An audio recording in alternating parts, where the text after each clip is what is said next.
Gentlemen, have received my instructions in the dressing room. You know what we're here for. Remember to protect yourself at all times. And when you touch gloves now, men, you're boxing at the bell. God bless you both. The wait is over. 2 years and 7 months after they first delivered a Fight of the Year performance. Nonito Donaire and Naoya Inoue, two virtuosos in the ring, present Poetry of Violence. Round 13. Bernardo Osuna alongside Hall of Famer Andre Ward, and it's Donaire coming out fast with the left hook.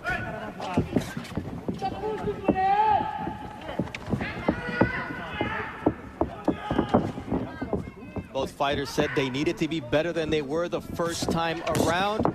For Donaire, impossible to think that even though he fractured the right orbital bone of Inoue and his nose, nonetheless, he wasn't able to come away with the victory thanks to the courage and boxing skill of the hard-hitting Japanese monster. Already in this first 30 seconds, I see a Donaire who's swifter on his feet. He's feinting, and he's looking like he wants to hide the power and not be so predictable. And I see the same Inoue. Quick, fast, always thinking, looking for the big shot. Big difference here, the gloves that are being worn by both fighters. They're puncher's gloves. The first fight, they featured winning gloves. This time, the left hook of Inoue is in the Cleto Reyes horsehair puncher's glove. Nonito Donaire with the Everlast MX, a hybrid horsehair and foam glove made by Everlast. Both fighters have tasted the other's power. They respect the power, and neither fighter wants to make a mistake, especially early in this fight.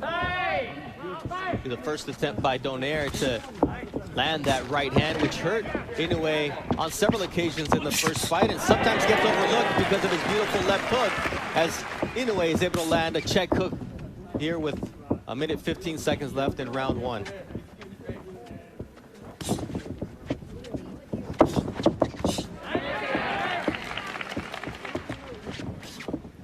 The Japanese crowd getting into it here, Dre. Yes, good shot right there. Inoue gives the crowd a lot to get excited about, and this is a crowd that is typically respectful and very quiet, but it's hard to stay quiet when you see the explosive shots of Inoue land clean like the right hand just landed. You see the jab of Inoue to there with the counter right, and now a left hook from Inoue. This fight can change with one punch at any moment. You won't want to blink because they both have dynamite in their punches. You see that left from Inoue.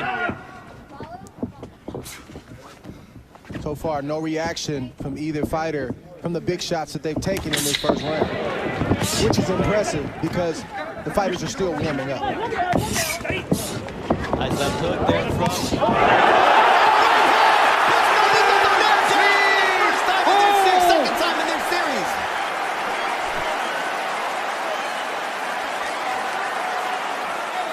He's hurt right now, Bernardo.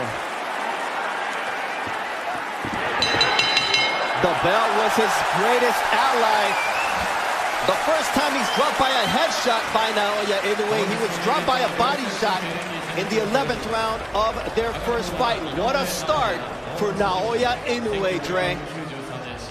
Everything, Inoue was winning that round, but nothing crazy had happened until it did. A quick right hand to the temple of Nonito, and it sat him right on his butt. He didn't know how he got there. He just realized that he was on the canvas, and that's the type of explosive power that we've been promoting this fight with. They both possess it, but Inoue's is a little bit different, and we saw it on full display in that first round. And now it comes time to see how each fighter reacts. Naoya Inoue is calm, and for Nonito Donaire, he's receiving instructions from his wife and trainer, Rachel Donaire. And I'm sure this was not part of the game plan. And the only positive, Dre, is there's a lot of time to make it up. You don't have to make it all up right now. Right, and the good thing for Donaire is he has great recuperative powers. Somehow, some way, he's able to eat those big shots and keep on coming, but he can't take too many more of those. Now it's Donaire landing that vaunted left hook.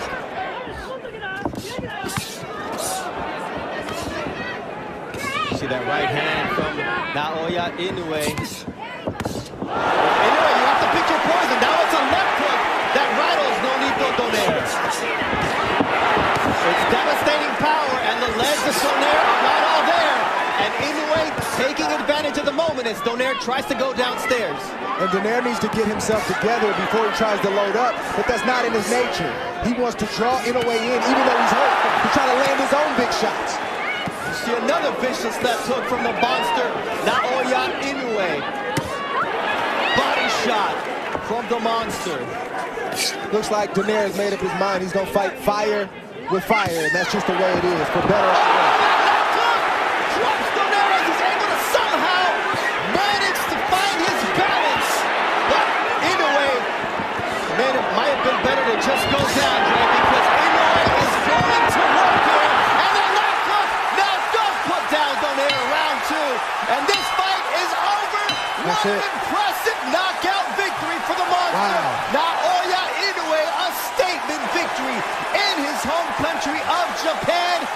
And wow, and wow is all I can say about the monster as he does it at home.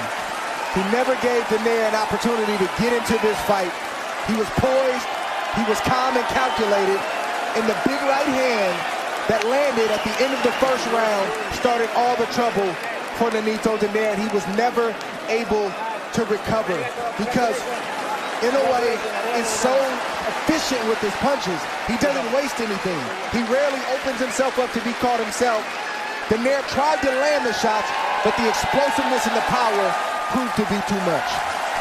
We talked about Inoue having to be more defensively responsible for this rematch because of the damage he took in the first fight, Dre, and you mentioned that what he just did.